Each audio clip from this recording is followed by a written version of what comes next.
সরকারকে অবৈধ সুবিধা দিয়ে ফ্ল্যাট নেয়ার অভিযোগে দুদকের সাবেক কমিশনার মোজাম্মেল হক খান, জহুরুল হক, ৫ সচিব সহ ১২ জনকে তলব করেছে দুদক।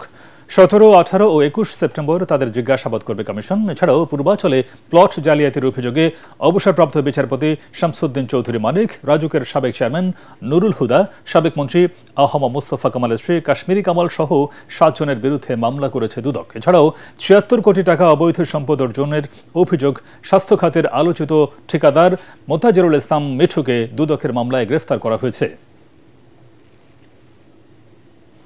প্লটটি আত্মসাৎ করার অপরাধ অনুসন্ধানকালে প্রমাণিত হওয়ায় অভিযোগ সংশ্লিষ্ট জনাব AHM শামসুদ্দিন চৌধুরী মানিক, সাবেক বিচারপতি মিসেস কাশ্মীরি কামাল, স্বামী আহম মুস্তফা কামাল, প্রকৌশলী মোহাম্মদ নুরুল হুদা, সাবেক চেয়ারম্যান রাজু সহ মোট ৭ জনের বিরুদ্ধে মামলা রুজুর সিদ্ধান্ত গৃহীত হয়েছে।